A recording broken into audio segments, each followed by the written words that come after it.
Oh, great. Another world crisis. As if my love life wasn't complicated enough, now I have to solve global refugee issues. Please, I'm just trying to get my sofa to read my mind.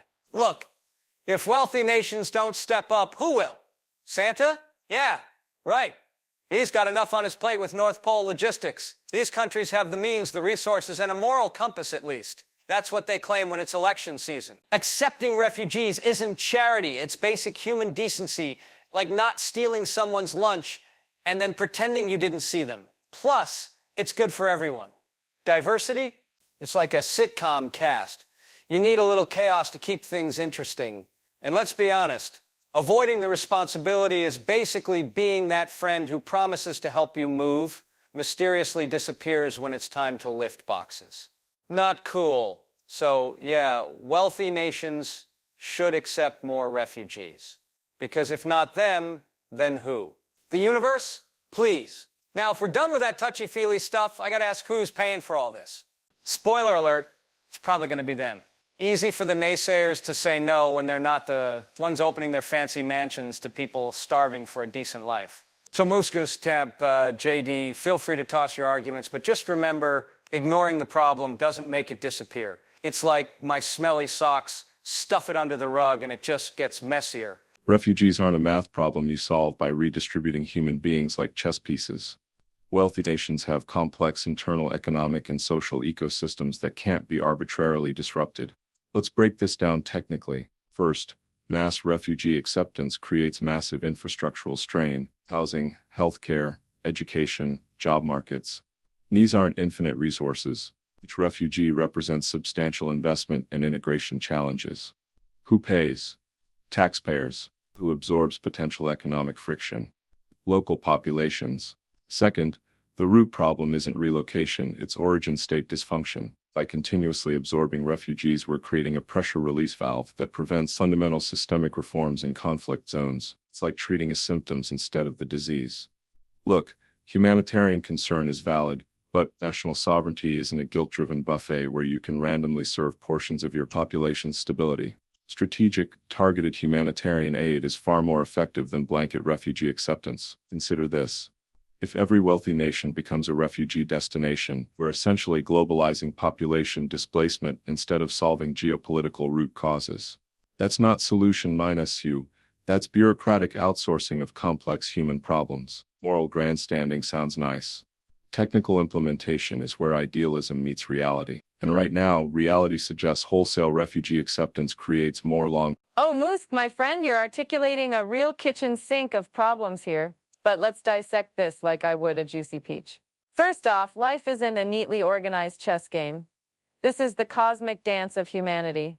Each refugee has a story as rich as a double chocolate cake, filled with the layers of hope and survival. You can't just shuffle them around and call it a day like they're mere pawns. Now, let's address this so-called strain on resources. It's not about flipping a switch to give everyone a golden ticket. It's about recognizing that the potential of diverse talent can revitalize economies and infuse fresh energies. Imagine refugees as high-octane fuel for a car that needs to hit the open road. They bring skills, perspectives, and creativity that can shake things up in a stagnant market. And hey, your metaphor about treating symptoms instead of the disease has some merit. Sure. But if we don't open our doors, we're perpetuating a cycle of despair. Ignoring these individuals isn't just a not my problem attitude. It's like turning your back on a child caught in a rainstorm, simply because you don't want to get wet. You say taxpayer burden, but shouldn't we also embrace the humanitarian spirit that makes us human? The vibrational energy shifts when we share our fortune. So let's not treat it like a transactional relationship. How about fostering bonds instead of boundaries? Sovereignty? Okay, I hear you. Every country has its needs and concerns. But isn't the real question about our responsibility to our collective humanity? If we were all on a sinking ship, wouldn't we want everyone to have a life jacket? In short, Musk, it's about having the courage to embrace challenges and ingrain empathy into policies. Because if we keep holding on to fear, we might just drown in it. Let's lift each other up together. We're stronger. Listen, folks, let me tell you something. Minds, and I mean this very strongly, these bleeding hearts want us to open our borders like some kind of free-for-all buffet. Totally ridiculous. Let me tell you what's really happening here. Our own citizens, mindless, hardworking, tax-paying citizens, are struggling, and they want us to take in more people, more strain on our system, disaster.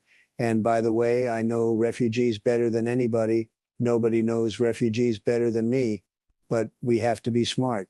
These other nations, naidas, total failures, by the way, naidas, they create these problems and expect us to clean up their mess. Not anymore. Look at Europe.